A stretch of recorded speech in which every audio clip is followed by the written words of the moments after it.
अद्दीनुल खालिस। अस्सलामु अलैकुम वरहमतुल्लाहि वबरकातुह। अऊज़ु बिल्लाहि मिनश शैतानिर रजीम। बिस्मिल्लाहिर रहमानिर रहीम।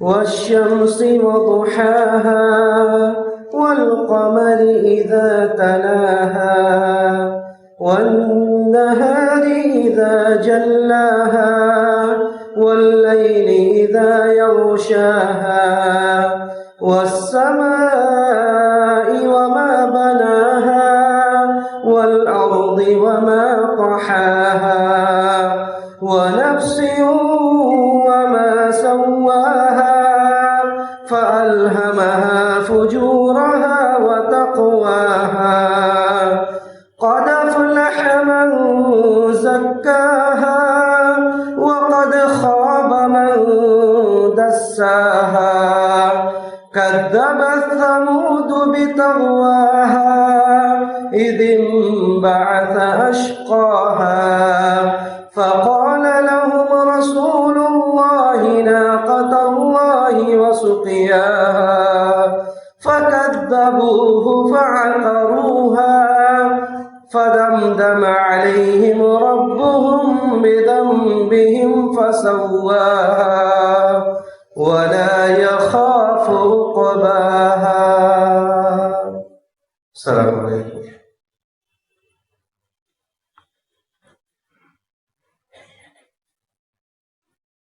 बहुत शुक्रिया मौलाना ज़फ़र नौमान साहब। चूँकि ताख़ीर काफ़ी हो चुकी है, लिहाजा मैं बहुत मुख्तसर तौर पर सोसाइटी के हवाले से कुछ बातें आपके सामने पेश करके फिर अपने मेहमानों को ज़हमत दूंगा कि वो आपसे खिताब फरमाएं।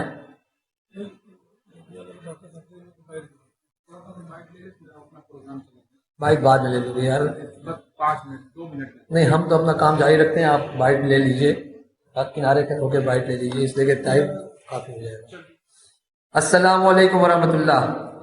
Amity memorial charitable society registered Varanasi के इस सेहत बेदारी प्रोग्राम में आप तमाम मुअज़्ज़िज़ हाज़रीन, मुआविनीन, मेहमानान, सरपरस्तान और मेंबरान का इस्तकबाल है। मैं आप सबका तहे दिल से शुक्रगुजार हूँ कि आपने अपना कीमती वक्त और निकाला और अपनी शिरकत से इस प्रोग्राम को रौनक और वक़ार बख्शा। एमएटी मेमोरियल चैरिटेबल सोसाइटी, जिसका क़याम 27 जुलाई 2003 को अमल में आया था, अल्हम्दुलिल्लाह अपनी उम्र के 20 साल पूरे करने जा रही है।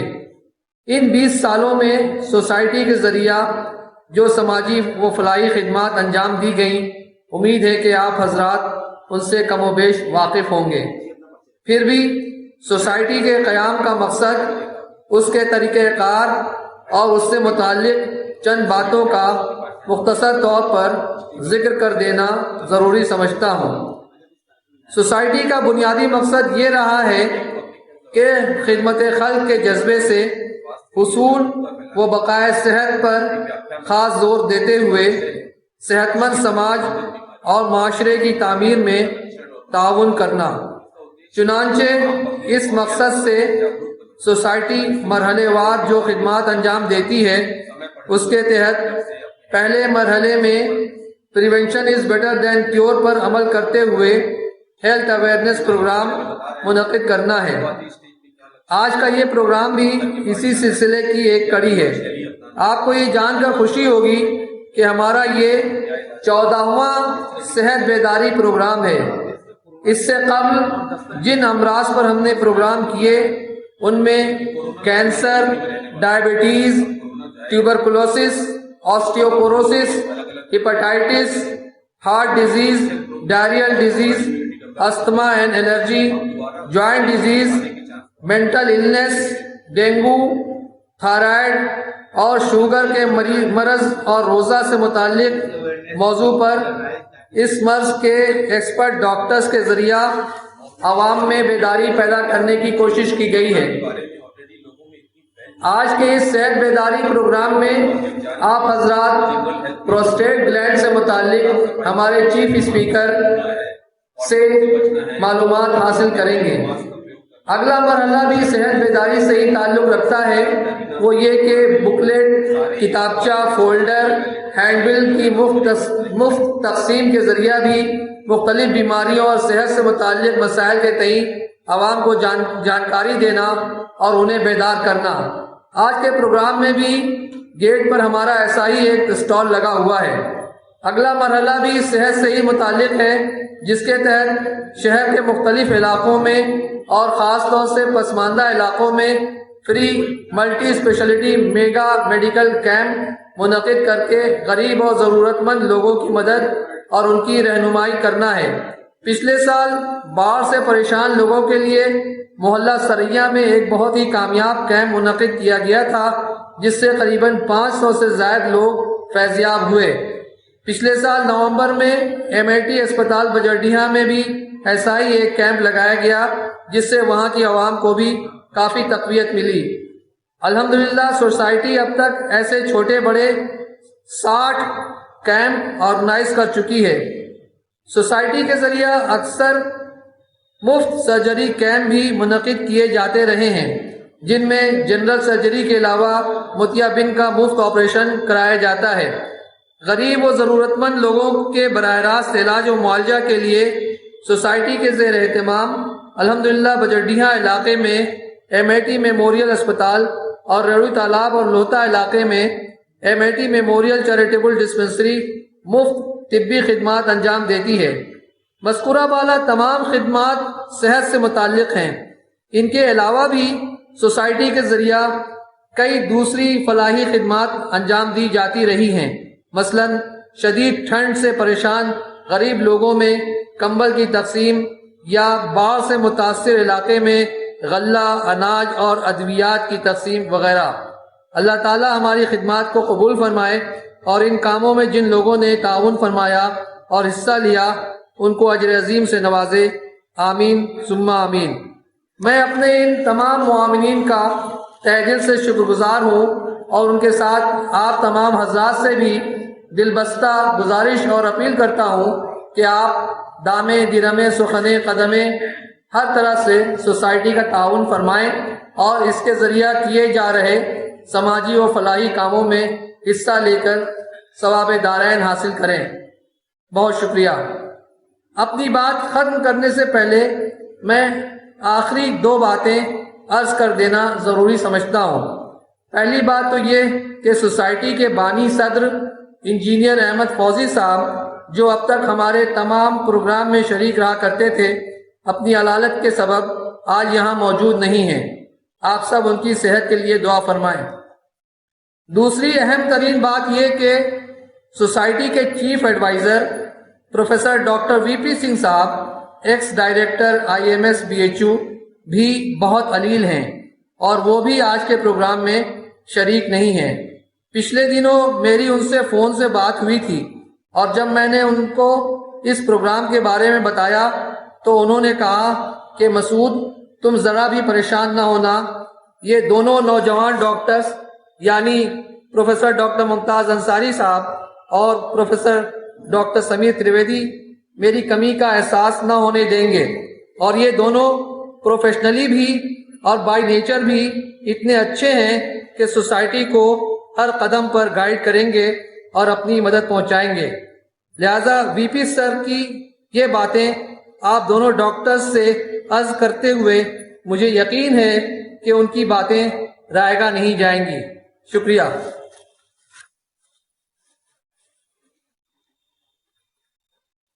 अब मैं अदब व एहतराम के साथ अपने बुजुर्ग अबुल हाशिम साहब से गुजारिश करता हूं कि हमें अपने चंद कलमात खैर से नवाजें। बस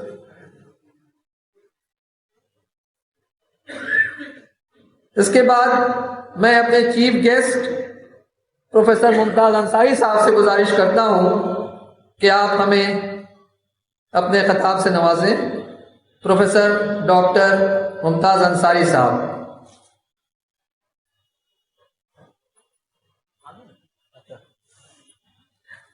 हमें बड़ी खुशी हो रही है कि हमारे दरमियान डॉक्टर शमसुद्दीन साहब हमारे सरप्रस्त तशरीफ ले आए हैं। आपसे गुजारिश है कि आप स्टेज पर तशरीफ ले आएं। डॉक्टर शमसुद्दीन साहब से अदब के साथ गुजारिश है कि आप स्टेज पर तशरीफ ले आएं। हमारी हिम्मत अफजाई होगी।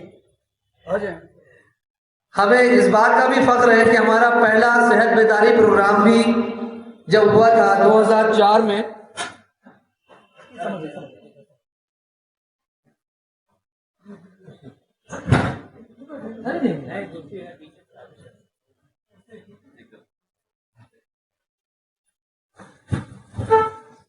मैं अपने मुंतज़मीन से गुजारिश करूंगा कि मोहतरम डॉक्टर शमसुद्दीन साहब को हार पहनाकर उनका एजाज फरमाएं। हो गया सर, आपका एक फोटो ले लो भाई, एक जैसा एक तस्वीर ले लो।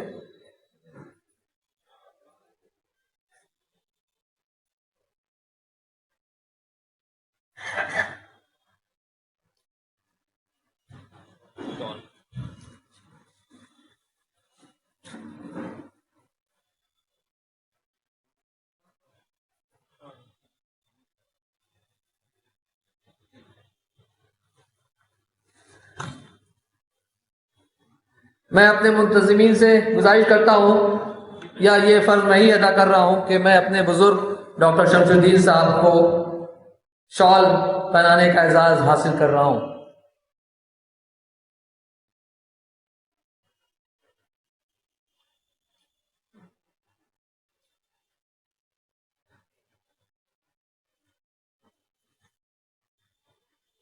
वाकई ये मेरी खुशनसीबी है सोसाइटी की बतौर ख़ास के जब सोसाइटी का पहला प्रोग्राम सेहत बेदारी से ताल्लुक़ से हुआ था 2004 में, उस वक्त भी हमें मोहतरम डॉक्टर शमसुद्दीन साहब की सरपरस्ती हासिल थी और आप उस वक्त भी स्टेज की रौनक थे, और आज भी हमें ये फ़ख्र हासिल है कि आप हमारे दरमियान स्टेज पर मौजूद हैं। आपका बहुत बहुत इस्तक़बाल। मैं अपने चीफ गेस्ट के मशवरे से अब मैं मोहतरम डॉक्टर शमसुद्दीन साहब से गुजारिश करता हूँ कि वो हमें अपने खिताब से नवाजें। प्रोफेसर डॉक्टर मोहम्मद शमसुद्दीन साहब, सीनियर कंसल्टेंट।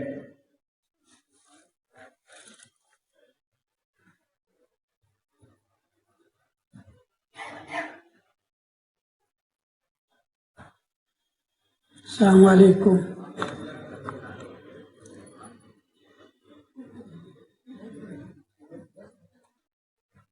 आपके सामने इतनी बड़ी बड़ी हस्तियां हैं, मुझे बुलाया आपका टाइम अख्तर मसूद साहब ने। बहरहाल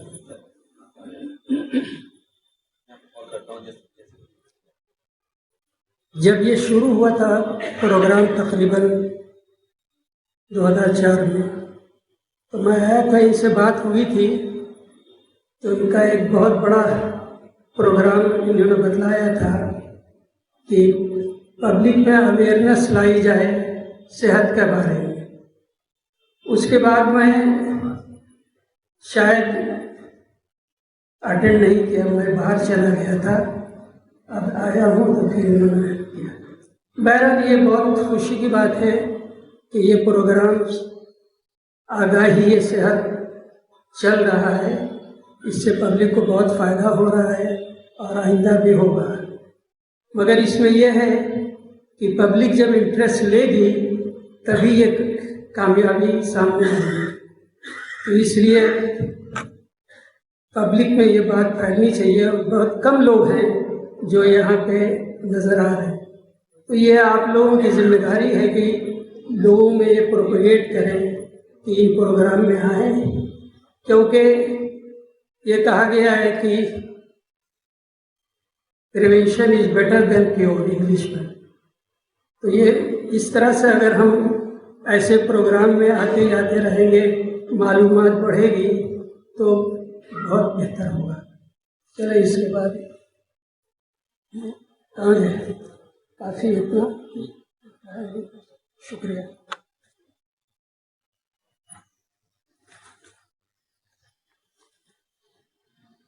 अब मैं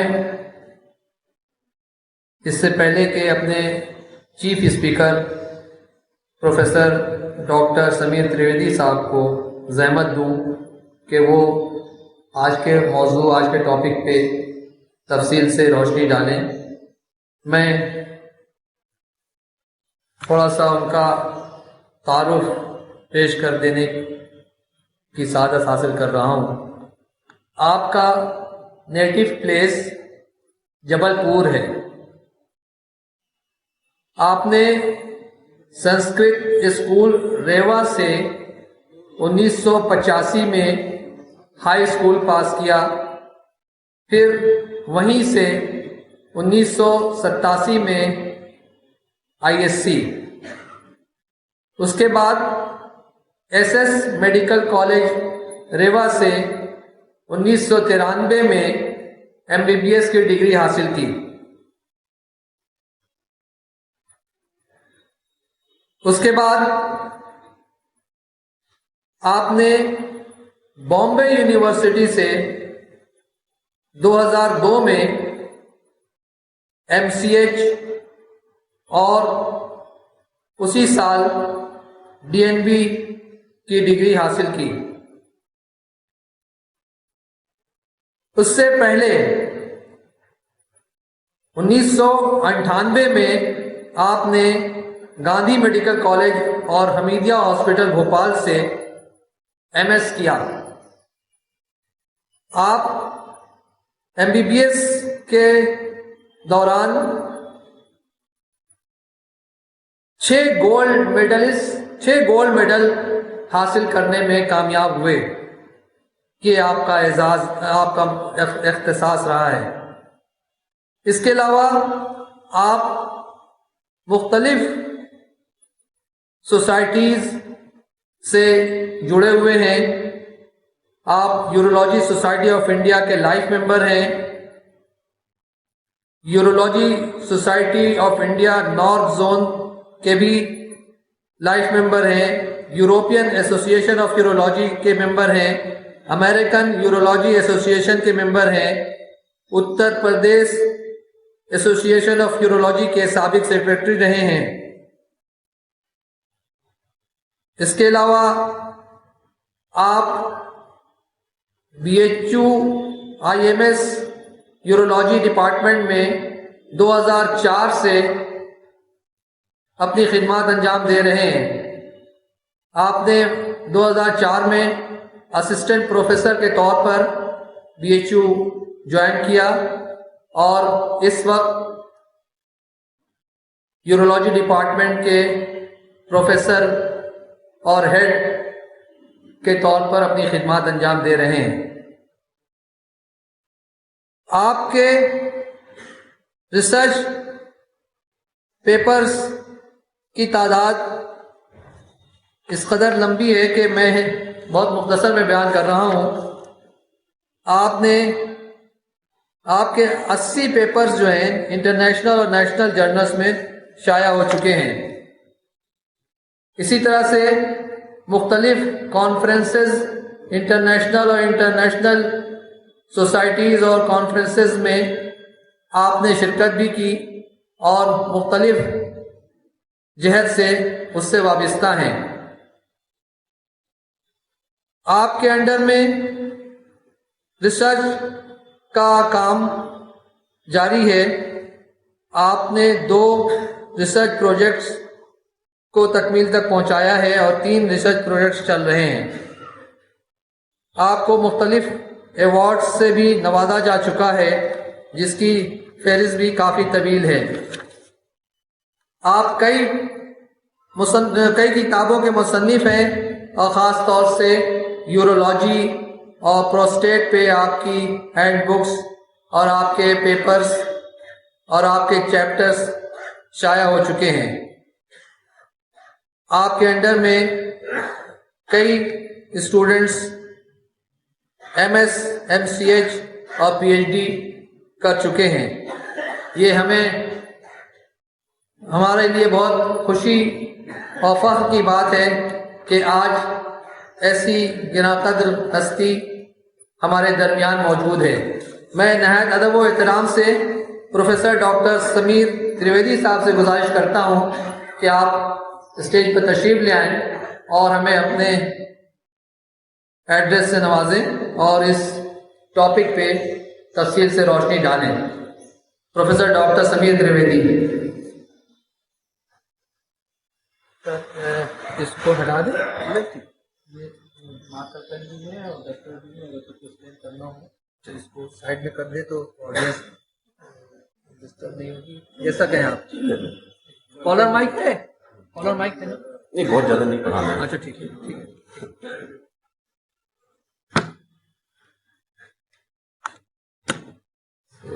MAT मेमोरियल चैरिटेबल सोसाइटी के सम्मानित पदाधिकारीगण, सम्मानित नागरिकगण, मेरे प्रिय मित्र प्रोफेसर मुमताज, मेरे यंग फ्रेंड डॉक्टर अजहर, और आप सभी का बहुत बहुत शुक्रिया। आपने मुझे यहाँ बुलाया, इतना सम्मान दिया। कुछ ज़्यादा सम्मान पढ़ दिया मेरे बारे में डॉक्टर साहब ने, इतना लंबा पढ़ने की ज़रूरत थी नहीं, पर मैं बहुत बहुत शुक्रगुजार हूँ आपका कि आपने मुझे ये मौका दिया। और ये सोसाइटी की मैं फहरिस्त देख रहा था कामों की, जो कार्यकलाप, जो गतिविधियां ये सोसाइटी करती आई है विगत 15-20 सालों से, तो बहुत ही लंबी फहरिस्त है, बहुत इम्प्रेसिव काम है।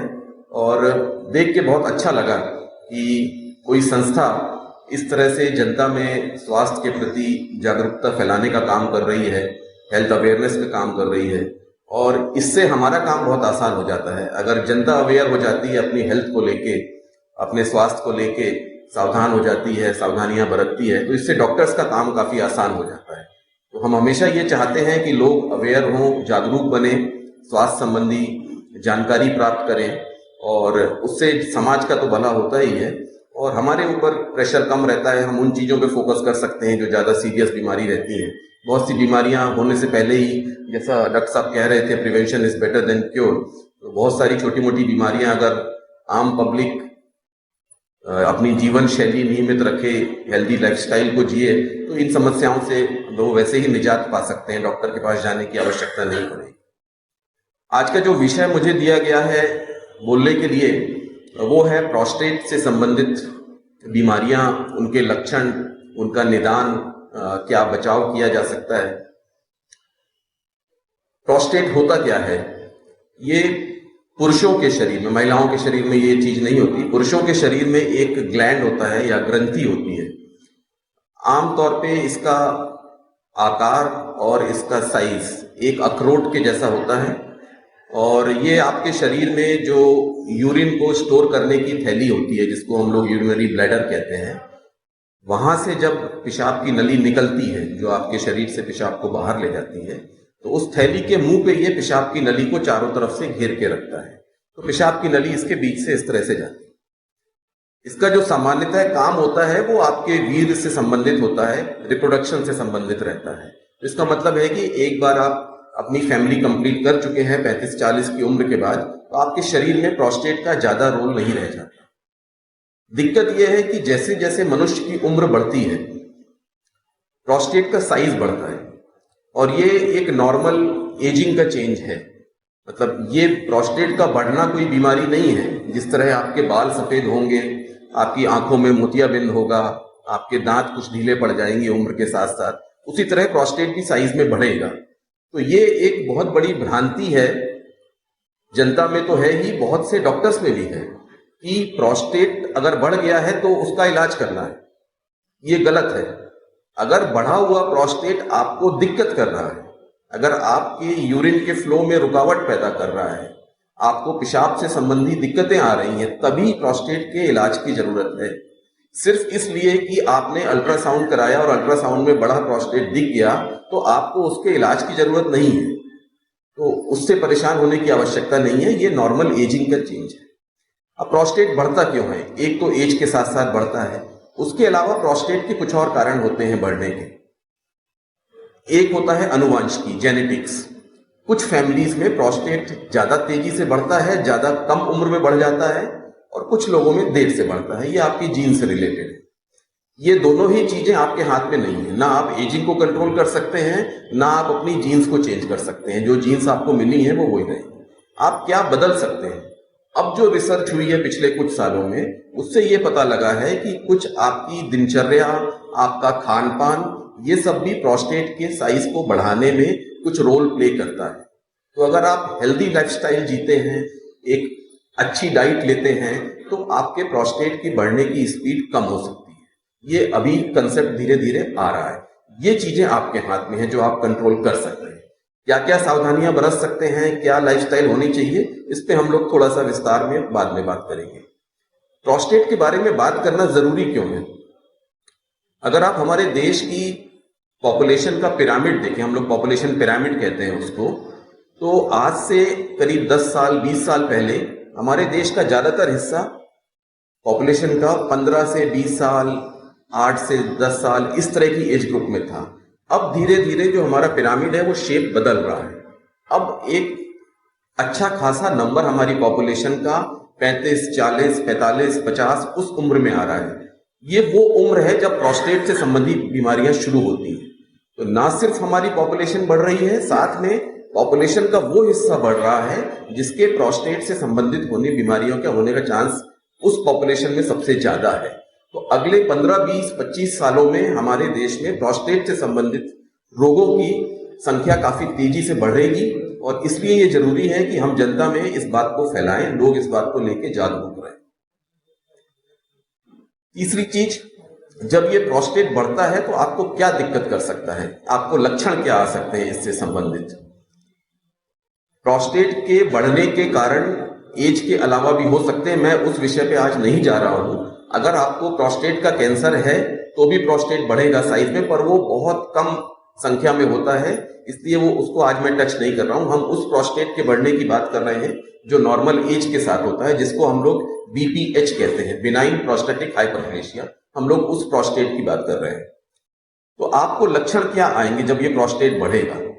क्योंकि ये पेशाब की नली को हर तरफ से सराउंड करता है, तो जब ये साइज में बढ़ेगा तो ये आपकी पेशाब की नली को दबाएगा। उससे क्या होगा? आपको जो शुरुआती लक्षण आएंगे, आपको यूरिन पास करने के लिए जोर लगाना पड़ेगा, आपके यूरिन का फोर्स कम हो जाएगा, धार पतली हो जाएगी, आपको जल्दी जल्दी बाथरूम जाना पड़ सकता है, रात में नींद से कई बार उठना पड़ सकता है बाथरूम जाने के लिए, आपके बाथरूम में हो सकता है आपका कंट्रोल कुछ कम हो जाए, आपको जैसे ही महसूस हो कि मुझे जाना है, बाथरूम लगी है, आप बहुत देर उसको रोक ना पाओ, आपको तुरंत जाना पड़े। आपको प्रोस्टेट के बढ़ने के कारण ये सब दिक्कतें जब आती हैं तो इनसे रिलेटेड कॉम्प्लिकेशन भी हो सकते हैं, क्योंकि आपका ब्लैडर पूरी तरह से खाली नहीं हो पा रहा है, उसमें आगे रुकावट है, तो कुछ पेशाब आपके ब्लैडर में हमेशा जमा रहेगी। जब ये पेशाब जमा रहेगी तो उसमें इन्फेक्शन होने का चांस बढ़ जाएगा। तो प्रोस्टेट के मरीजों में यूरिन के इन्फेक्शंस बार बार होते हैं। अगर ज्यादा समय तक पेशाब जमा हुई है तो उसमें पथरी बन सकती है, उसके कारण ब्लड आ सकता है आपके पेशाब में, आपको जलन हो सकती है पेशाब करते समय इन्फेक्शन के कारण, आपको दर्द हो सकता है, बुखार आ सकता है। अगर इसके बाद भी इलाज ना किया गया और लंबे समय तक आपके ब्लैडर में रुकावट बनी रही तो धीरे धीरे जो आपका ब्लैडर है वो अपनी कॉन्ट्रैक्ट करने की क्षमता को खोने लगेगा। ब्लैडर का काम क्या है? जोर लगा के यूरिन को बॉडी के बाहर फेंकना। अगर वो बाहर फेंकने के लिए जोर लगा रहा है और आगे से रास्ता बंद है तो धीरे धीरे पेशाब की थैली में भी बदलाव आने लगते हैं, आपकी पेशाब की थैली कमजोर होती चली जाती है, तो उसके अंदर जो प्रेशर होना चाहिए यूरिन को बाहर फेंकने के लिए, वो प्रेशर उसमें कम होता चला जाता है। इसका रिजल्ट क्या होगा? आपका पेशाब की थैली फूल के बड़ी हो जाती है, काफी ज्यादा पेशाब अंदर जमा रहता है ज्यादातर समय, उसके कारण ऊपर किडनी से जो पेशाब बन के आता है वो नीचे नहीं जा पाता। तो धीरे धीरे ये सूजन आपकी किडनी को इन्वॉल्व करती है, दोनों किडनीज में आपके सूजन आने लगती है और किडनीज खराब हो सकती हैं। तो इसलिए प्रारंभिक अवस्था में ही जब लक्षण आना शुरू हो, इसका इलाज करा लेना आवश्यक है, नहीं तो कॉम्प्लिकेशंस जो बाद में होते हैं उनका फिर ट्रीटमेंट बहुत मुश्किल हो जाता है। एक बार किडनी फेल हो जाए तो फिर बहुत कम ट्रीटमेंट ऑप्शंस रह जाते हैं लेने के लिए। तो ये सीक्वेंस ऑफ इवेंट्स है, किस तरह से आपको प्रोस्टेट की बीमारियां किस लक्षणों के साथ प्रकट हो सकती हैं। सबसे पहले जो सबसे कॉमन है आजकल, हमारे पास पेशेंट आते हैं कि सर हमारे पेट में दर्द था, हमने अल्ट्रासाउंड कराया, उसमें हमारा प्रोस्टेट 50 ग्राम का बता दिया, अब इसका इलाज करिए। तो सबसे कॉमन प्रेजेंटेशन है कि मरीज को पेशाब में कोई दिक्कत नहीं है, उसका किसी और कारण से अल्ट्रासाउंड कराया गया जिसमें प्रोस्टेट बढ़ा हुआ दिखा और उसको यूरोलॉजिस्ट के पास भेज दिया गया इलाज कराने के लिए। इस केस में इलाज की जरूरत नहीं है। Second common category of symptoms जो है, जो लक्षण है, जो मैंने आपको सारे अभी बताए, पेशाब से संबंधित दिक्कतें, ये second category of presenting symptoms हैं जिससे मरीज हमारे पास आते हैं। और जो लास्ट कैटेगरी है वो है कॉम्प्लिकेशंस वाली। अगर मरीज ने लंबे समय तक इस चीज को निग्लेक्ट किया है, ध्यान नहीं दिया है, इसका इलाज नहीं कराया है, तो वो फिर वो पेशाब की थैली की पथरी लेके आ सकते हैं, पेशाब में खून आने की समस्या लेके आ सकते हैं, या दोनों किडनी ठीक से काम नहीं कर रही है उससे संबंधित लक्षण लेके आ सकते हैं। तो ये कॉमन लक्षण हैं जो प्रोस्टेट की बीमारियों से हो सकते हैं। अब जब आप डॉक्टर के पास जाते हैं प्रोस्टेट से संबंधित बीमारियों के इलाज के लिए, तो वो डॉक्टर क्या क्या करते हैं। हमारे पास अगर कोई पेशेंट आता है तो हम लोग उसको किस तरह से अप्रोच करते हैं। सबसे पहले तो एक आपकी डिटेल हिस्ट्री लेनी पड़ती है। आपसे सवाल किए जाएंगे तरह तरह के, आपके हैबिट्स के बारे में, आपके शरीर के बारे में, आपको कोई और बीमारियां तो नहीं है उसके बारे में। तो एक डिटेल हिस्ट्री ली जाती है। उसके बाद डॉक्टर साहब का फिजिकल एग्जामिनेशन करेंगे, आपके शरीर की जांच करेंगे, जिसमें बाकी चीजों के अलावा जो हमारे लिए सबसे इंपॉर्टेंट जांच रहती है वो सीधे प्रोस्टेट को एग्जामिन करना। और प्रोस्टेट को एग्जामिन करने का एक ही तरीका है कि आपका जो लेट्रिन का रास्ता है उसके अंदर से ही हम लोग प्रोस्टेट को महसूस कर सकते हैं, और कहीं से ये अंग हम लोगों के महसूस करने पे नहीं आता है। तो डॉक्टर आपके लेट्रिन के रास्ते से आपके प्रोस्टेट को फील करेंगे, कितना बड़ा प्रोस्टेट है, कहीं कोई कैंसर जैसे लक्षण तो नहीं है, प्रोस्टेट के अंदर कहीं कोई इन्फेक्शन के साइन तो नहीं है। ये सारी चीजें आपकी शारीरिक जांच से पता लगेगी। तो हिस्ट्री, शारीरिक जांच और उसके बाद कुछ टेस्ट डॉक्टर साहब को एडवाइस करेंगे। जो कॉमन टेस्ट हम लोग कराते हैं उसमें है एक तो आपका यूरिन का टेस्ट, जिसमें सामान्य जांच और यूरिन का कल्चर की टेस्ट जो इन्फेक्शन के लिए किया जाता है। कुछ ब्लड टेस्ट होते हैं जो हम प्रोस्टेट की बीमारियों में कराते हैं। इसमें सबसे जरूरी जांच है जिसको हम लोग कहते हैं PSA, prostate specific antigen. PSA एक ऐसी खून की जांच है जिससे प्रोस्टेट कैंसर का पता बहुत ही शुरुआती स्टेज में लगाया जा सकता है। ज्यादातर कैंसर्स के साथ समस्या यह है कि जब तक वो उनके लक्षण आते हैं तब तक देर हो चुकी होती है, वो कैंसर काफी बढ़ चुका होता है या शरीर में फैल चुका होता है। प्रोस्टेट कैंसर एक ऐसा कैंसर है जिसके लिए हमारे पास एक रिलायबल ब्लड टेस्ट अवेलेबल है। एक सिंपल सी खून की जांच से ये आइडिया लग सकता है कि कैंसर होने की प्रोबेबिलिटी कितनी है। तो एक PSA की जांच हम लोग सारे मरीजों को जो 50 की उम्र के बाद इस तरह के लक्षण लेके आते हैं, PSA की जांच एडवाइस करते हैं। साथ में कुछ और जो रूटीन ब्लड टेस्ट होते हैं, CBC, RFT, किडनी का काम कैसा चल रहा है, ये देखने के लिए। इसके बाद एक जांच होती है जिसमें हम लोग एक स्पेशल मशीन होती है जिसको हम लोग यूरोफ्लोमीटर कहते हैं। उस पे मरीज को कहते हैं पेशाब करने के लिए। तो वो मशीन हमें ये जानकारी देती है कि मरीज ने टोटल कितना वॉल्यूम यूरिन का पास किया है, उसकी पेशाब पास करने की जो धार है, जो फ्लो रेट है, वो कितना है, किस पैटर्न में वो यूरिन को पास कर रहा है।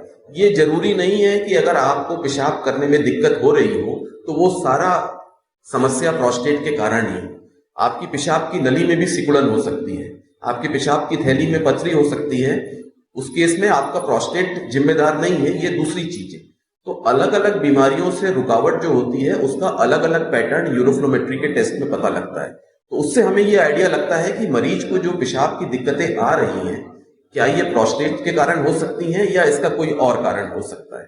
तो यूरोफ्लोमेट्री का एक टेस्ट हम लोग कराते हैं और उसके बाद में एक अल्ट्रासाउंड पूरे पेट का, आपके प्रोस्टेट का और आपकी पेशाब की थैली का होना चाहिए, जिससे हमें ये जानकारी मिलती है कि आपके प्रोस्टेट का एक्चुअल साइज कितना है।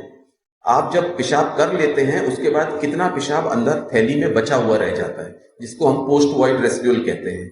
वो एक बहुत इंपॉर्टेंट कंपोनेंट है हमारे डिसीजन मेकिंग का, जब हम लोग निर्णय लेते हैं कि इस मरीज को किस तरह से ट्रीट किया जाए, इसको दवाई देनी चाहिए या इसका ऑपरेशन होना चाहिए, तो कितना यूरिन आपके ब्लैडर में अंदर बच रहा है यूरिन पास करने के बाद, ये एक बहुत इंपॉर्टेंट उस चीज में रोल प्ले करता है। इतने इन्वेस्टिगेशंस आमतौर पे सफिशिएंट हैं ये डायग्नोसिस करने के लिए कि इस मरीज को प्रोस्टेट संबंधित समस्या है, इनका प्रोस्टेट बढ़ा हुआ है और पेशाब में दिक्कत कर रहा है। उसके बाद बारी आती है इलाज की, किन किन तरीकों से प्रोस्टेट के हम लोग इलाज कर सकते हैं बीपीएच का। तो बेसिकली इलाज को हम लोग 3 भागों में डिवाइड कर सकते हैं। सबसे पहला जो ट्रीटमेंट ऑप्शन है वो ये है कि इसमें मरीज को हम लोग सिंपली कुछ एडवाइस देते हैं लाइफस्टाइल के बारे में, खान पान के बारे में, रहन सहन के बारे में। किसी दवाइयों की जरूरत नहीं होती, किसी ऑपरेशन की जरूरत नहीं होती। ये उन मरीजों के लिए सबसे उपयुक्त रहता है जिनके सिम्टम्स बहुत माइल्ड हैं, जिनको बहुत ज्यादा परेशानी नहीं है, या तो अल्ट्रासाउंड में प्रोस्टेट बढ़ा हुआ आ गया है, या जिनको हल्का फुल्का मान लीजिए शुरुआती लक्षण जो होते हैं, रात में कई बार पेशाब के लिए उठना, दिन में मरीज एकदम ठीक है, सिर्फ रात में उसको नींद से 2 या 3 बार उठना पड़ता है, जिससे उसकी नींद खराब होती है, अगले दिन उसको काम करने में दिक्कत होती है। इस तरह की जो शुरुआती लक्षण है जो बहुत मामूली होते हैं, इनमें हम लोग मरीजों को लाइफस्टाइल चेंजेस के लिए एडवाइस देते हैं। ये चेंजेस क्या होते हैं? पहली चीज, शाम के बाद से थोड़ा पीने वाली चीजें आप कम करिए, रिस्ट्रिक्शन करिए। 5-6 बजे के बाद से दूध, पानी, चाय, जूस, जो भी लिक्विड्स आप लेते हैं उनको थोड़ा कट डाउन कर दीजिए। रात को खाने और सोने के बीच में करीब 2 घंटे का गैप रखिए। खाना खा के तुरंत सोने मत चले जाइए। अगर कुछ दूध या चाय या कॉफी रात में लेने की आदत है तो आप उसको अपने खाने के साथ ले लीजिए, उसके बाद अगले 2 घंटे तक कुछ मत लीजिए। सोने के पहले एक बार जाके अपना ब्लैडर खाली कर लीजिए। अगर आपको दोपहर में लेटने की आदत है, 1-2 घंटे सोने की आदत है, जो कि आमतौर पे बुजुर्गों को होती है, ओल्ड एज में अक्सर लोग दोपहर में खाने के बाद 1-2 घंटे लेटते हैं, तो उस समय आप अपने पैर के नीचे एक तकिया लगा लीजिए, या अपने पलंग के पाए पैरों की तरफ वाले थोड़ा ऊपर कर लीजिए ईंट लगा के। तो अगर आप दिन में 1-2 घंटे सोए हैं पैर ऊपर करके, तो उससे रात में आपको 1 या 2 बार पेशाब कम जाना पड़ेगा। इस तरह के सर्टेन लाइफस्टाइल चेंजेस मरीजों को बताए जाते हैं। साथ में उन्हें यह सलाह दी जाती है कि आपको बीच बीच में साल में 1 या 2 बार अपने डॉक्टर से मिलके टेस्ट अपने रिपीट कर लेने हैं कि अगर अंदर कोई डिसीज का प्रोग्रेशन तो नहीं हो रहा है। कई बार ये डिसीज इतने धीरे धीरे बढ़ती है कि मरीज समझ नहीं पाते, रियलाइज नहीं कर पाते हैं कि उनकी दिक्कत बढ़ रही है। तो साल में 1 या 2 बार रेगुलर मेडिकल चेकअप्स के लिए आ जाइए। खाने पीने में लेके कुछ चीजें हैं जो ब्लैडर को इरिटेट करती हैं, जिनके कारण पेशाब ज्यादा बार जाना पड़ता है, जैसे अल्कोहल। अगर ड्रिंकिंग करता है कोई मरीज, शराब का सेवन करता है, तो शराब सीधे सीधे पेशाब की मात्रा बढ़ाती है। ना सिर्फ किडनी से ज्यादा पेशाब बनती है, बल्कि मरीज को जल्दी जल्दी अर्ज भी होती है पेशाब करने की। तो लिक्विड्स में अल्कोहल कट डाउन करने की सलाह देते हैं। सिमिलरली टोबैको, तंबाकू जो है, चाहे वो ओरल टोबैको हो, खैनी वाली, या स्मोकिंग हो, बीड़ी या सिगरेट, ये तीनों ही चीजें ब्लैडर को इरिटेट करती हैं, तो इनको कट डाउन करने की सलाह देते हैं।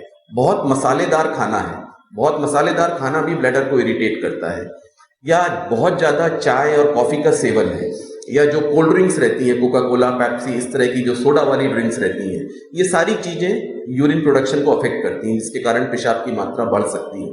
तो इनको कट डाउन करने की सलाह दी जाती है। फिर मरीज को ये एडवाइस देते हैं हम लोग कि वो फिट रहें। अगर ओवरवेट हैं तो अपना वेट कंट्रोल करें, सुबह वॉकिंग के लिए जाएं, कुछ एक्सरसाइज करें, मतलब एक हेल्दी लाइफस्टाइल को फॉलो करें। एनिमल प्रोटीन, खासकर चिकन, मटन, जो रेड मीट वाली चीजें हैं, इनको थोड़ा सा मॉडरेशन में लें, हफ्ते में 1 या 2 बार। हरी सब्जियां, फल, फिश, मछली आप ले सकते हैं, मछली हेल्दी फूड है, तो उस तरह की चीजें ज्यादा लें। तो ये सिंपल लाइफस्टाइल चेंजेस हैं। कुछ ब्लैडर ट्रेनिंग होती है, मरीज को सिखाया जाता है कि अगर आपको पेशाब जल्दी जल्दी लगती है, आप ज्यादा देर होल्ड नहीं कर पाते हैं, तो किस तरह आप अपने ब्लैडर को ट्रेन करें। जैसे ही आपको लगे कि मुझे पेशाब जाना है, आप थोड़ी देर के लिए उसको 5 मिनट, 10 मिनट, 15 मिनट होल्ड करने की कोशिश करें। 1-8 हफ्ते तक 15 मिनट होल्ड करें, उसके अगले हफ्ते बढ़ा के उसको 20-25 मिनट करें। तो इंटरवॉइडिंग इंटरवल जो होता है, 2 पेशाब जाने के बीच का जो गैप है, जो अंतराल है, उसको धीरे धीरे बढ़ाने के लिए मरीज को ट्रेनिंग दी जाती है।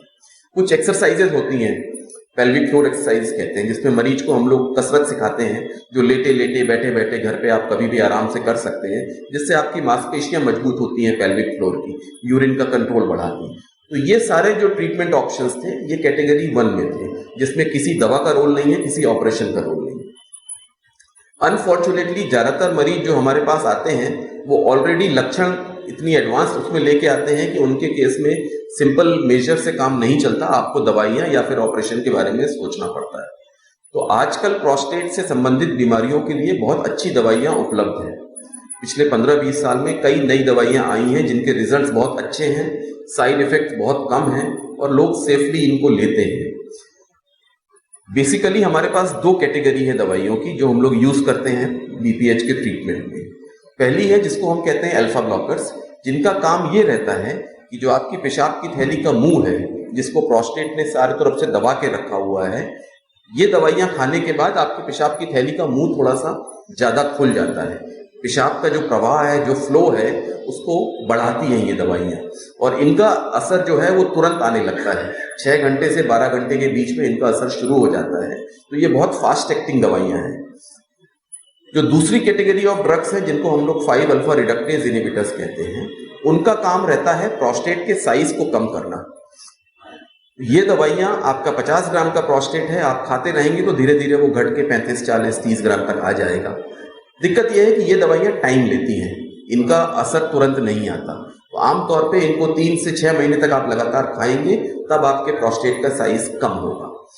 तो अब जो बेस्ट तरीका है ट्रीटमेंट का बड़े प्रोस्टेट्स के लिए इन दोनों दवाइयों को मिला के देना। जल्दी आराम के लिए अल्फा ब्लॉकर, तुरंत मरीज को रिलीफ होने लगता है, और लंबे समय के लिए जो रिलीफ मेंटेन रहे उसके लिए जो दूसरी दवाई है जो प्रोस्टेट के साइज को कम करती है। तो ये 2 मेन दवाइयां हैं जिनको आप मरीज को सेफली दे सकते हैं। दवाइयों के साथ दिक्कत क्या है? एक तो कॉस्ट, ये दोनों ही दवाइयां अच्छी खासी महंगी दवाइयों में से मानी जाती हैं और इनको लेना आपको अगर शुरू आपने किया है तो ये आपको समझ लीजिए करीब करीब आपको लाइफ लॉन्ग ये लेना पड़ेगा।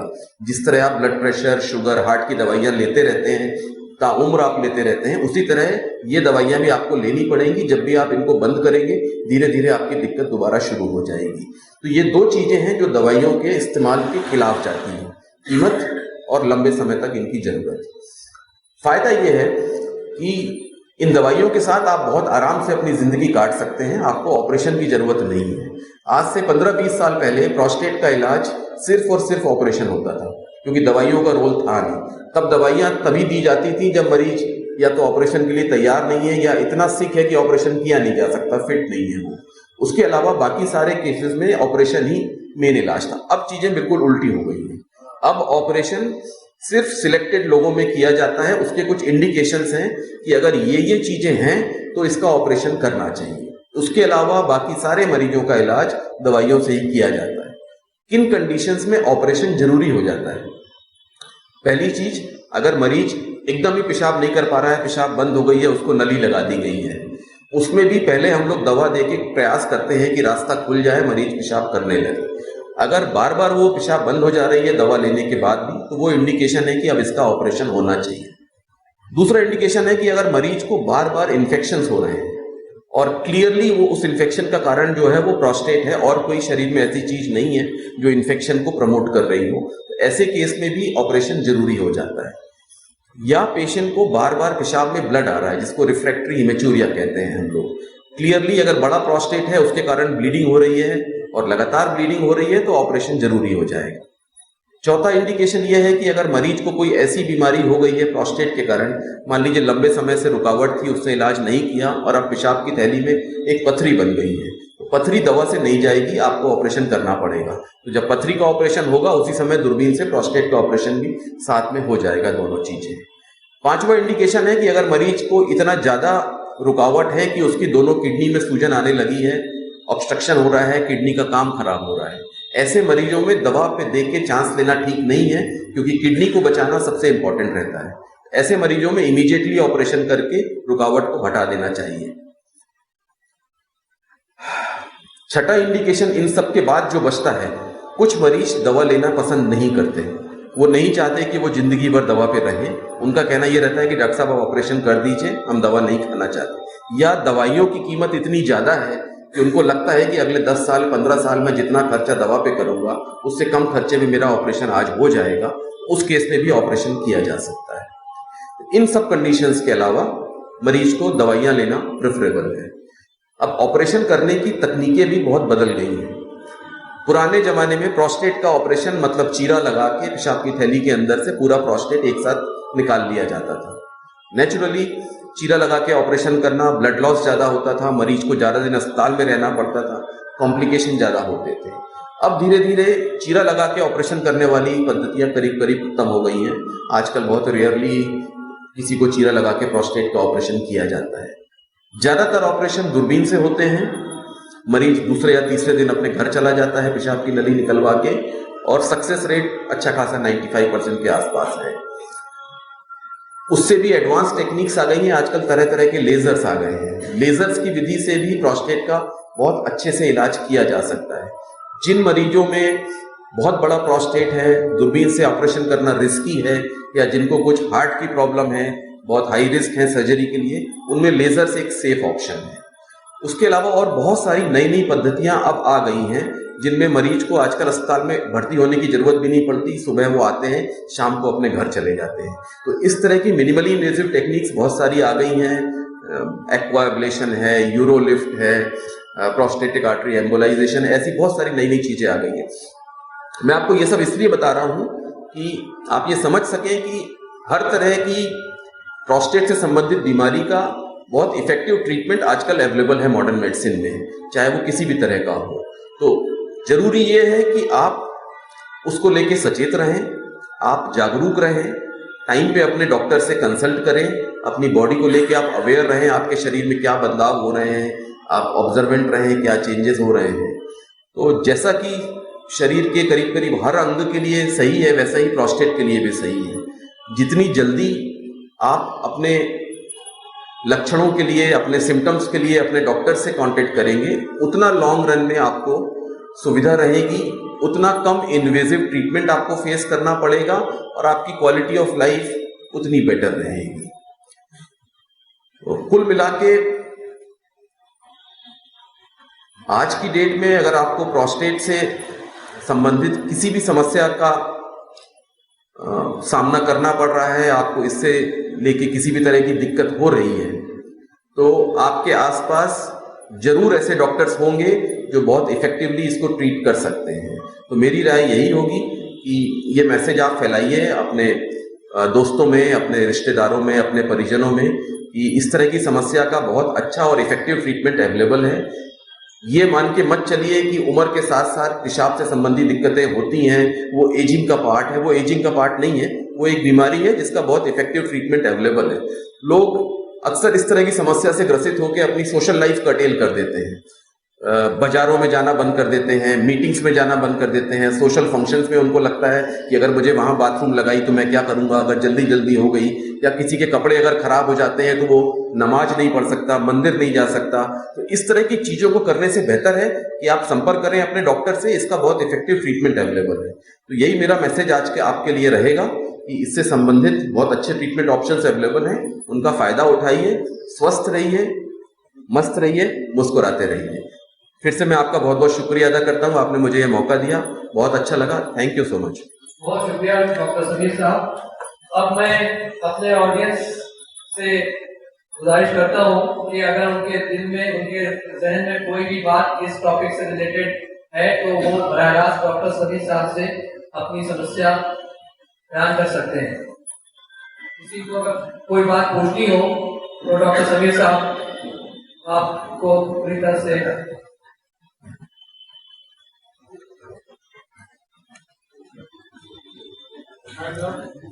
मैं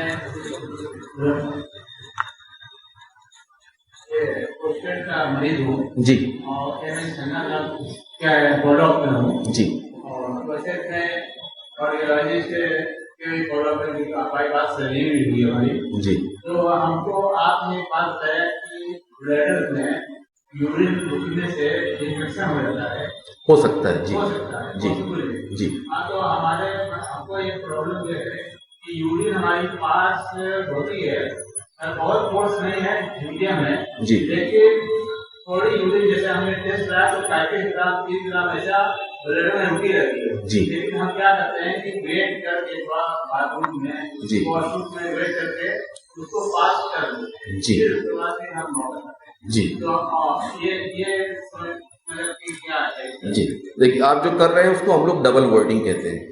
डबल वर्डिंग का मतलब है कि एक बार आपने बाथरूम किया, उसके बाद जो पेशाब बचा है थोड़ी देर बाद दोबारा कर दिया उसको खाली करने के लिए। ये इफेक्टिव टेक्निक है, लोग करते हैं, एक्सेप्टेड है। हाँ, पर आपके केस में 30-35 ग्राम बचना सिग्निफिकेंट नहीं मानते। हमारे लिए सिग्निफिकेंट क्या है, आपकी जो पेशाब की थैली का टोटल साइज है जो आम आदमी का 450-500 ml रहता है, उसका 1/3 से अगर ज्यादा पेशाब बचता है, इसका मतलब है कि 150 से 200 ml से ज्यादा पेशाब अगर रुक रहा है अंदर, तो वो सिग्निफिकेंट है। आपकी एज में 30-35 ml अंदर रुकना सिग्निफिकेंट नहीं है, उसको आप वैसे भी इग्नोर कर सकते हैं। और किसी को कुछ पूछना हो तो? डॉक्टर साहब ये पूछना था जी कि नॉर्मल जो होता है प्रोस्टेट, उससे अगर से बढ़ गई जी साइज बढ़ गई हो तो वो क्या दवा खाने से वो नॉर्मल साइज में आ सकता है कि फिर वो उसी साइज में रहेगा फिर हमेशा? देखिए, ट्रीटमेंट का एम कभी प्रोस्टेट को नॉर्मल साइज में लाना नहीं रहेगा। कुछ मरीज ऐसे होते हैं, नॉर्मल साइज प्रोस्टेट का 15 से 17 ग्राम रहता है। कुछ मरीज ऐसे भी आते हैं जिनका प्रोस्टेट 100 ग्राम 120 ग्राम का रहता है, पर उनको कोई परेशानी नहीं होती है, तो उनको हम लोग इलाज भी नहीं करते। साइज चाहे जो भी हो, अगर पेशेंट को परेशानी नहीं है, अगर रुकावट नहीं है, पेशाब अच्छे से वो कर लेता है, कोई टेस्ट में ऐसी चीज नहीं आ रही है जो उसको दिक्कत पहुंचा सकती है, तो उसका ट्रीटमेंट हम लोग नहीं करेंगे। ट्रीटमेंट हम तब करेंगे जब उसको दिक्कत आ रही है।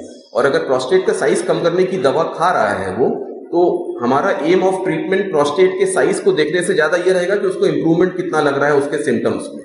अगर उसको इंप्रूवमेंट अच्छा लग रहा है तो भले ही प्रोस्टेट का साइज घट के 5 ml कम हुआ हो, फर्क नहीं पड़ता।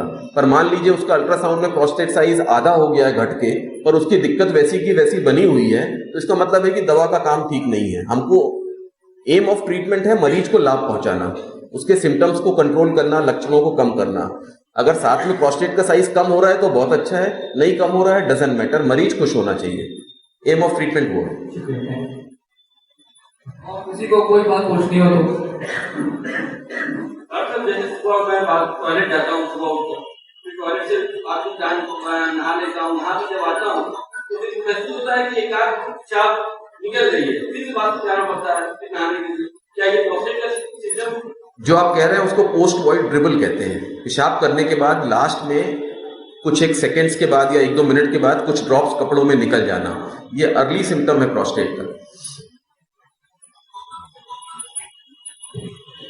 और किसी को कोई बात पूछनी हो तो? जी इरिटेशन हो जाता है स्किन में जी और बॉडी में यहाँ से नीचे तक मामूल भी होता है, जी तो ये इसका कोई इलाज होता है? ये किसी चीज की एलर्जी आपको मोस्टली होगी। पहले लेती है जी इसके अलावा तो एलर्जी नहीं है, लेकिन ये यूरिन ब्लड में जो रेसिडुअल बच जाता है उसकी वजह से नहीं, उसकी वजह से इचिंग तो नहीं होनी चाहिए डायरेक्टली, अनलेस उसके कारण कुछ और चेंज आपकी बॉडी में हो रहा हो तो अलग बात है। डायरेक्टली यूरिन बचने से आपकी बॉडी में इचिंग नहीं होनी चाहिए, उसका कोई रिलेशन नहीं है। हाँ, इसका कुछ आपको इवेल्युएशन अपना वो कराना चाहिए, इसका कोई कारण निकलेगा आप अगर ढूंढेंगे तो, पर ये उससे नहीं होना चाहिए पेशाब की वजह से। एक डर्मेटोलॉजिस्ट को दिखाना चाहिए, स्किन स्पेशलिस्ट को। सर आपका कोई यूट्यूब चैनल है जागरूकता फैलाने के लिए, या फिर कॉन्टैक्ट नंबर हेल्पलाइन नंबर मेरा डॉक्टर साहब के पास है, डॉक्टर साहब शेयर कर देंगे। और यूट्यूब चैनल वगैरह जागरूकता की मैं आपको बता दूंगा। इस टॉपिक से रिलेटेड किसी को और कोई बात पूछनी हो तो डॉक्टर साहब से जल्द पूछ ले, इसके काफी हो चुकी है, आसान हो चुकी है। किसी को और कुछ पूछना है? मैं समझता हूँ कि डॉक्टर साहब ने इतनी तफसील से इतने मौसम तरीके से सारी बातें बताई हैं कि अब कुछ बच नहीं जाता है। अब मैं डॉक्टर साहब का शुक्रिया अदा करते हुए आज के मेहमान खुसूसी chief guest professor doctor Mumtaz Ansari साहब से गुजारिश करता हूँ कि आप हमें अपने खिताब से नवाजें। प्रोफेसर डॉक्टर मुमताज अंसारी साहब।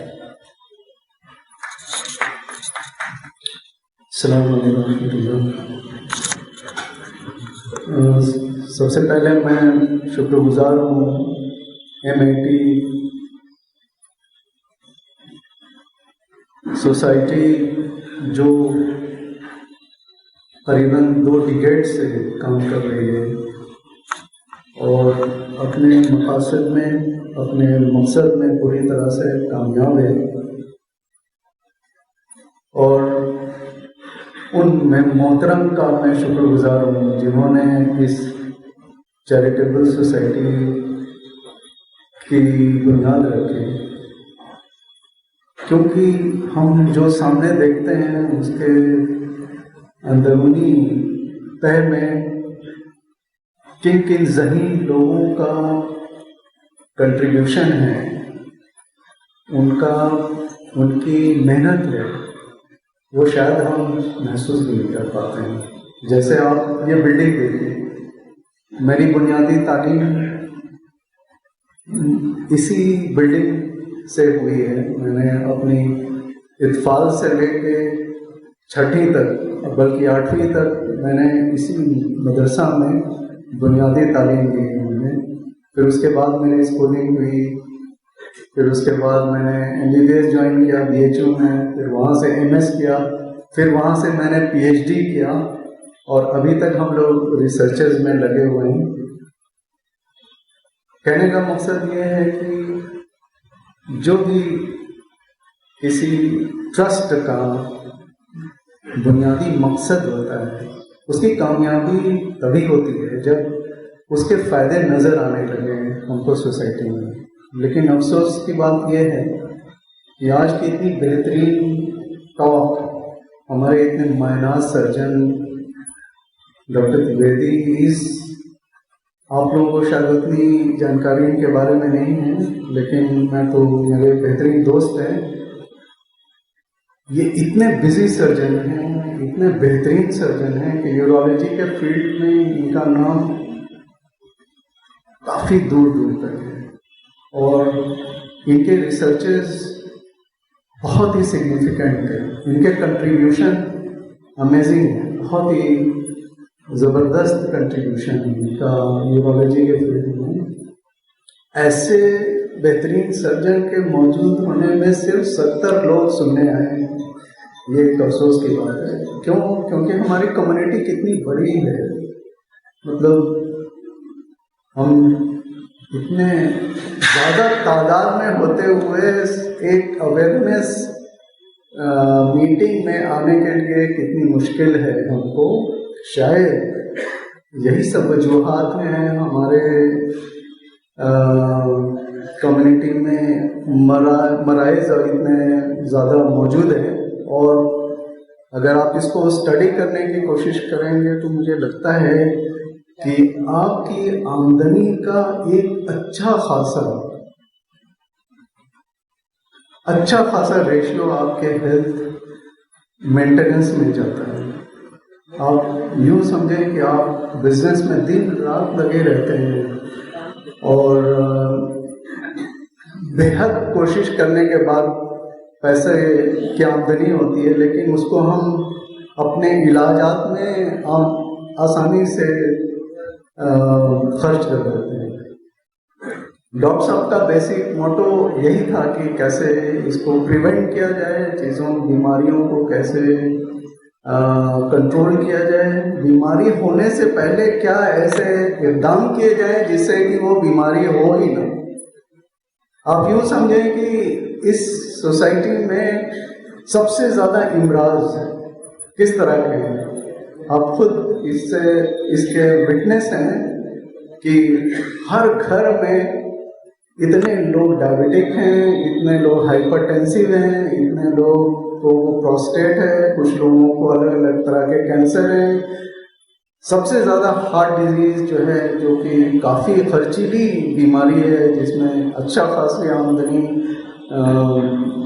मुलव्वस होती है, लेकिन हम एक सेहत बेदारी के लेक्चर को सुनने के लिए वक्त नहीं निकाल पाते हैं। हमारा जो आज का तरीक़ा ज़िंदगी है वो इस कदर बदल चुका है कि मैं जब सुबह फजर के टाइम जब रोड पे निकलता हूँ तो अपने लोगों को बहुत कम पाता हूँ। जैसे फैयाज भाई हमेशा रोज़ टहलते हुए दिख जाते हैं, मदनपुरा से लेकर BHU तक। इस तरह से कितने लोग हैं जो कि मॉर्निंग वॉक करते हैं, अपनी सेहत के लिए फिक्रमंद रहते हैं। क्या आप ये नहीं सोचते कि आपकी सेहत आपके लिए किस कदर ज़रूरी है? क्योंकि आप डिस्टर्ब हो जाते हैं तो आपके साथ पूरी फैमिली डिस्टर्ब हो जाती है। आपके साथ कितने लोग आपके पीछे आपकी जांच पड़ताल इलाज में लगे चलते हैं, यहाँ से लेके मेदांतल तक किस कदर हमारे अखराजात होते हैं। लेकिन अफसोस की बात यह है कि शायद इस कदर कन्विंसिंग करने के बावजूद डॉक्टर अख्तर मसूद कई हफ्तों से इसमें लगे हुए हैं, इतने लोगों को मैसेजेस पहुंचा रहे हैं कि आप ज़्यादा से ज़्यादा तादाद में आएँ, क्योंकि एक बेहतरीन स्पीकर मौजूद हैं लेकिन हम इतनी कम तादाद में हैं। शायद कोई वजह है बुनियादी जिसको हम लोग एड्रेस नहीं कर पा रहे हैं, हालांकि इसकी काफ़ी ज़रूरत है हमारे समाज में। आपको मालूम होगा doctor Azhar is a urologist, MCH urologist हैं। डॉक्टर आमिर शम्स ये हमारे साले साहब हैं, ये इंटेंसिविस्ट हैं, ICU स्पेशलिस्ट हैं BHU में। मतलब अभी हालांकि MD करने के बाद वहाँ पे फेलोशिप कर रहे हैं। और सबसे पहले बैच के AMU के MBBS और MD हमारे ससुर साहब डॉक्टर शमसुद्दीन साहब यहाँ मौजूद हैं। मतलब डॉक्टर की जो इनपुट्स हैं वो कम नहीं है। जब आप हमको इनवाइट करते हैं हम मौजूद रहते हैं। अख्तर मसूद साहब का आप देख ही रहे हैं कि किस कदर एक्टिविटी में मुलव्विस रहते हैं, हमेशा उसमें लगे रहते हैं और कोशिश करते हैं कि ये अवेयरनेस प्रोग्राम्स ज़्यादा से ज़्यादा किए जा सकें। आप सोचिए कि फहरिस्त देखेंगे तो मैं ताज्जुब में हूँ कि कोविड के बाद शायद अवेयरनेस प्रोग्राम नहीं हो पाया, हालांकि इसमें एक से एक बेहतरीन स्पीकर्स आते हैं, लेकिन मैं ये देखता हूँ कि इतनी जगह काफ़ी हो जाती है। यही अफसोस की बात है। मुझे लगता है कि सेहत बेदारी के लिए हर एक फर्द को जिम्मेदार होना ज़रूरी है। ये क्या सिर्फ कहने की बात है? ऐसा नहीं है, ये सच में ज़रूरी है। क्योंकि आप अगर आप बहुत मनी माइंडेड हैं तो आप यूँ सोच लीजिए कि how much are you spending on your health care.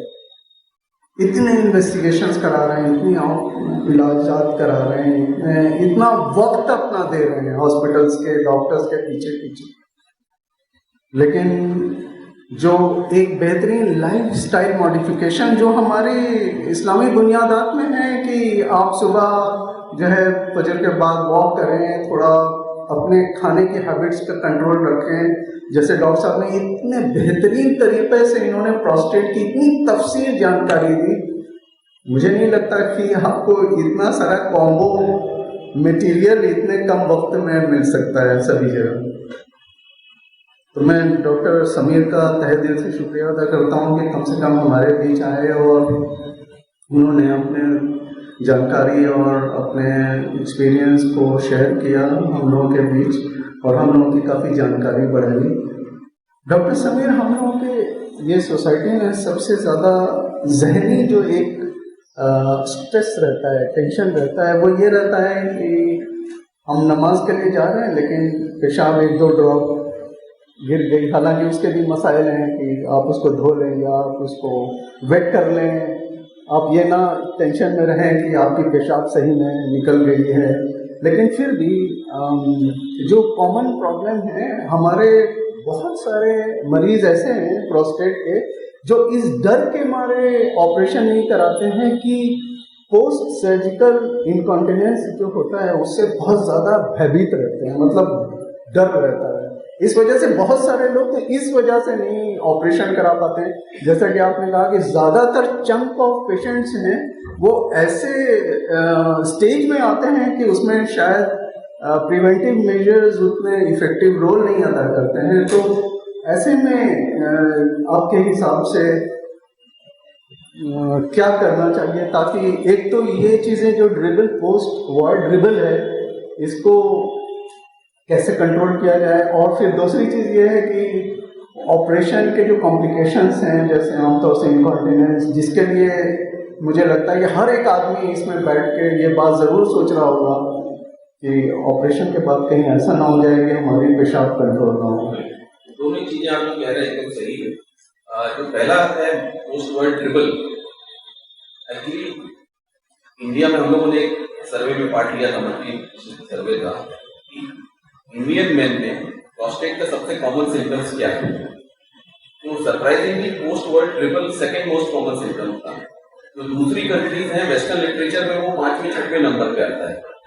और पोस्ट वर्ल्ड ट्रिपल का सबसे मेजर इफेक्ट जो है वो रिलीजियस एक्टिविटीज पे पड़ता है जी, जो कि इंडिया में बहुत इंपॉर्टेंट है रिलीजियस। जी, और वो इतने पेशेंट्स को परेशान करता है कि आप जो कह रहे हैं वो एकदम सही है। और पोस्ट वर्ल्ड ट्रिपल का मेडिकल ट्रीटमेंट में भी रिस्पॉन्स बहुत अच्छा है डॉक्टर्स वगैरह देने पे। पहले तो वही ट्राई करना चाहिए, 60-70% पेशेंट्स को उसी से रिलीव हो जाएंगे। जी। जो दूसरा सवाल है कि सर्जरी के बाद जो इनकॉन्टिनेंस होती है, जो मेन कारण है इनकॉन्टिनेंस का वो है इनएक्सपीरियंस सर्जन। यस, अगर ढंग से सर्जरी की जाए तो इनकॉन्टिनेंस रेट्स जो रिपोर्टेड है लिटरेचर में वो 2 to 3% है। 100 में से 2-3 लोगों को माइल्ड इनकॉन्टिनेंस होती है जो 3 महीने से 6 महीने में इंप्रूव भी हो जाती है, पर वो भी रिस्क है। इसीलिए मैं कह रहा था कि आज की डेट में ऑपरेशन जो है वो प्रिफर्ड ट्रीटमेंट नहीं है प्रोस्टेट का। कुछ लिमिटेड इंडिकेशंस में ही हम लोग ऑपरेशन की सलाह देते हैं कि all said and done operation है, कुछ ना कुछ कॉम्प्लिकेशन हो ही सकता है। 100 में से 2 लोगों को हो रहा है, पर मरीज को तो पता नहीं है कि वो 100 में से वो 2 में आता है कि बाकी 98 में आता है। उसके लिए अगर हो गया तो 100%। सर्जरी तभी की जाए जब रियली उसकी जरूरत हो, और अगर अच्छे सेंटर में अच्छे से की जाए तो इनकॉन्टिनेंस की रिस्क बहुत ही कम। चलिए, बहुत बहुत शुक्रिया आपका तफसील में बताने के लिए। आप जब इलाज के लिए जाएं, जैसे डॉक्टर साहब ने बोला है कि please choose your doctor carefully, आप थोड़ा एहतियात बरतें अपने डॉक्टर को चूज करने के लिए। आपको ये बुनियादी समझ हर एक आदमी को है कि हमारे किस इलाज के लिए कौन सा डॉक्टर बेहतर हो सकता है। उसका सबसे आसान तरीका है कि भाई आप क्वालिफाइड डॉक्टर्स के पास जाइए। आप इस डर में और खुफ्त में ना रहें कि पैसा बहुत लग जाएगा। मतलब क्वालिफाइड डॉक्टर मतलब ज़्यादा फीस, ज़्यादा इलाज के अखराजात। आप इस चक्कर में ना पड़े। आप अगर सच में इसको स्टडी करेंगे तो जो खर्च छोटे छोटे आप छोटे डॉक्टर के पीछे कर रहे हैं, मुझे लगता है कि लॉन्ग रन में वो नहीं पड़ जाता है। तो आप एक बेहतरीन स्पेशलिस्ट से अपनी सलाह लें। मुझे अच्छी तरह मालूम है कि नसीम साहब पीछे मौजूद हैं, जनता सेवा अस्पताल के सेक्रेटरी। आप देख रहे होंगे इस बात को कि न जाने कितने फ्री कैंप्स किए जा रहे हैं। रजा वेलफेयर सोसाइटी है वो फ्री कैंप कर रही है, और जो और भी कई सारे हॉस्पिटल्स मदनपुरा के हैं वो फ्री कैंप्स कर रहे हैं। लेकिन क्या आपको लगता है कि हम हेल्थ रिलेटेड प्रॉब्लम्स क्या इन फ्री कैंप से एड्रेस कर पा रहे हैं? उसकी कमी को पूरी तरह से खत्म कर पा रहे हैं क्या? नहीं। सिर्फ ये जितनी भी सोसाइटी की एक्टिविटीज हैं उनसे हम हर चीज को एड्रेस नहीं कर सकते। तो बेहतर ये है कि बुनियादी तालीम और जितने भी इमराज हैं उनसे जो है रिलेटेड जानकारी है वो रखें, और उसको रोकने की कोशिश करें, ना कि उसके इलाज के चक्कर में पड़ें। और मुझे काफ़ी जो है कॉन्फिडेंस है कि इंशाल्लाह आगे आने वाले वक्त में हम अपने लोगों को एजुकेट करें। एजुकेट का मतलब ये नहीं है कि एजुकेशन के लिए सिर्फ मॉडर्न एजुकेशन ही काफ़ी है। उसमें जो हम मजहबी हमारे जितने रिलीजियस एजुकेशन है उसमें भी हम अवेयरनेस पैदा कर सकते हैं। हमारे जुमा में जितने भी इमाम खुतबा करते हैं, हम आप बताइए ना कि खुतबा में चीज़ें एक जो फिक्स चीज़ें हैं वो पढ़ी जाती हैं इमाम के जरिए। लेकिन ये बताइए ना कि हम कितनी बार इन बेसिक चीज़ों को एड्रेस करते हैं? क्या ये किसी मसले के खिलाफ है कि हम इन सब चीज़ों को मस्जिद में नहीं कह सकते? तो बहुत सारे लोग जैसे यहाँ आने के लिए नहीं तैयार हैं, लेकिन जुमा में एग्रीगेट होते हैं, इकट्ठा होते हैं, वहाँ पे कुछ इमाम को कुछ चीज़ों, बेसिक बुनियादी चीज़ों पे ज़रूर कुछ ना कुछ कहना चाहिए। क्योंकि मुझे लगता है कि अगर इस तरह का एक कलेक्टिव एफर्ट किया जाए तो इंशाअल्लाह हम ज़्यादा से ज़्यादा अच्छी तरह से चीज़ों को काबू में कर पाएंगे। हेल्थ रिलेटेड इश्यूज ये किसी खाली डॉक्टर की जिम्मेदारी नहीं है या किसी चैरिटेबल ट्रस्ट की जिम्मेदारी नहीं है, ये हर एक घर के जिम्मेदार मेंबर की जिम्मेदारी है कि अपने बच्चों को वो कहे कि भाई हेलमेट लगा कर जाओ, नहीं तो ट्रॉमा सेंटर पहुंचना पड़ेगा। क्या आप बताइए, आईसीयू में मदनपुरा के कम से कम 3-4 बच्चे आईसीयू में मौजूद हैं इस वजह से फास्ट राइडिंग और बिना हेलमेट के गाड़ी चला रहे हैं। तो क्या ये क्या है, इट इज प्रिवेंटेबल, इसको रोका जा सकता है अपनी तदबीर से, अपने जो है ऑर्डर से बच्चों के ऊपर कंट्रोल करके आसानी से रोका जा सकता है। हम 4 लाइफ स्ट्रगल कर रहे हैं मौत और जो है जिंदगी के बीच, क्यों हम प्रिवेंट नहीं कर पा रहे हैं, चीजों को हम रोक नहीं पा रहे हैं। अजीब बात है, आप रोकने में नहीं बल्कि खर्च करने में ज्यादा आगे हैं। हो जाएगी तो देखा जाएगा, ये कौन सा तरीका है। हेल्थ अवेयरनेस प्रोग्राम का बुनियादी मकसद ही यही है कि हम चीजों को समझें, उसके ऊपर ध्यान दें, बुनियादी घरों में एजुकेट करें बच्चों को, उनको चीज़ों से बचाएं और एक बेहतरीन, जिसको हम बोलते हैं अंग्रेजी में कोई बेसिक लाइफ मॉडिफिकेशन, है ना डॉक्टर साहब, life style modification. Life style modification से बहुत सारी चीज़ें बेहतर हो सकती हैं, इसमें कुछ खर्च नहीं होता, बस हम लोगों को थोड़ा अपने बच्चों की तरफ, अपने कोलीग्स, अपने साथियों की तरफ ध्यान देने की ज़रूरत है, एक दूसरे की मदद करें, इंशाअल्लाह हम लोग कामयाब होंगे। जो बुनियादी मकसद इस ट्रस्ट का है वो यही है। इसके साथ मैं अपनी बात ख़त्म करता हूँ और ज़रूर इंशाअल्लाह आपसे फिर से 2-4 होगा किसी दूसरे टॉपिक पे लेकर। मुझे बहुत अच्छा नहीं लग रहा है कि मुझे चीफ गेस्ट की हैसियत से इन्होंने बुला दिया यहाँ पे, हालांकि मैं इसी मदरसा का पढ़ा हूँ, आप लोगों के बीच का हूँ। मुझे और ज़्यादा सीनियर लोगों को चीफ गेस्ट की हैसियत से बुलाना चाहिए था। एनीवे, बहुत बहुत शुक्रिया सुनने के लिए। बहुत शुक्रिया प्रोफेसर डॉक्टर मुमताज़ अंसारी साहब। आप लोगों ने महसूस किया होगा कि सेहत बेदारी की कितनी सख्त ज़रूरत है हमारे दरमियान, हमारे समाज में। जो मिसालें आपने दी हैं वाकई तशवीशनाक हैं। बहरहाल अल्लाह ताला हमें इसकी तौफीक दे कि हम सब इसके तई थोड़ा बेदार हो सकें। अब मैं इस प्रोग्राम के आखिर में अपने सोसाइटी के सदर नवीद अंसारी साहब से गुजारिश करता हूँ कि आप 2 लफ्ज़ शुक्रिया का अदा करें आप तमाम हाज़रीन का, और उसके बाद प्रोग्राम का अख्ताम होगा। मैं ज़्यादा वक्त न लेते हुए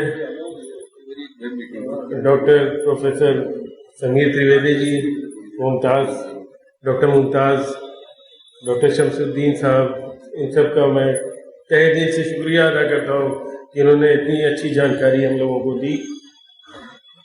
और मुअज़्ज़िज़ हाज़रीन, आप लोग का भी बहुत बहुत शुक्रिया कि आप लोग ने इतना कीमती वक्त देकर हम लोग की हौसला अफजाई की। आगे इंशाल्लाह और अच्छा प्रोग्राम करने की हम लोग कोशिश करेंगे और आप लोग की गुजारिश रहेगी कि आप लोग उसमें शिरकत करेंगे इंशाल्लाह। हाँ, अस्सलाम वालेकुम।